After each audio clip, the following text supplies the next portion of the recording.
I know we haven't seen the earnings yet, but we do get those monthly updates out of Tesla here. When you look at some of the production levels, and more importantly, when you look at some of the pricing, you think you're going to be able to stand by your existing rating and price target?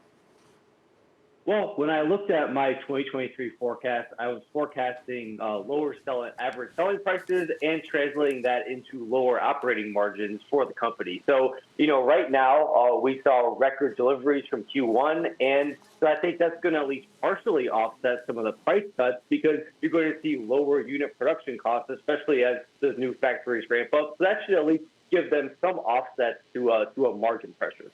Absolutely here. And when we talk about sort of the goals that they had set out in terms of actual production and deliveries here, I think, and correct me if I'm wrong, I think they were sort of tracking close to something like 2 million on an annual basis. You think they're going to hit that?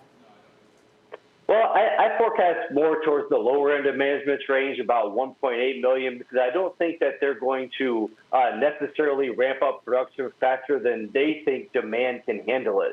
So when they guided the last quarterly earnings, they said 1.8 to 2 million.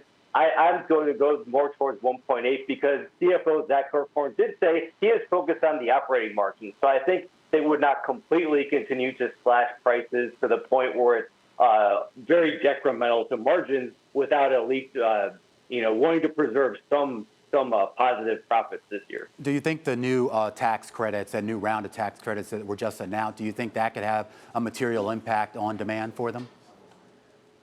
Yeah, I think given that the Model Y is still included in the full $7,500 tax credit, that's a positive. I think we saw the Model 3 prices get cut in reaction to the tax credit being cut in half for Tesla. So, I think they're going to manage prices around those tax credits because now that the consumer has heard about that and is interested, I think it's going to turn some consumers away if Tesla didn't offset the tax credit reduction for the Model 3 with a price cut. All right, let's look a little bit further ahead here for the commentary on the conference call and any sort of outlook they give on new models and other pricing things out there. Seth, what are you really hoping to hear out of management, out of Elon and his management team today?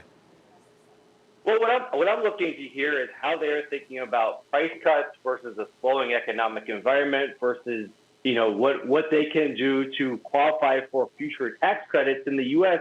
Because remember, the Inflation Reduction Act is going to require a higher and higher percentage of manufacturing and raw materials to be sourced in the U.S. or free trade agreement partners. So I want to hear management's plan to ensure that they can deliver full value and capture as much of those tax credits as possible to keep demand high for Teslas and grow profits while they do so. And of course, Elon Musk himself, as well as some of his managers, might actually sort of point you to Europe, point you to China and Asia here. Is that growth story going to become much more dominant? I'm talking about the overseas growth story.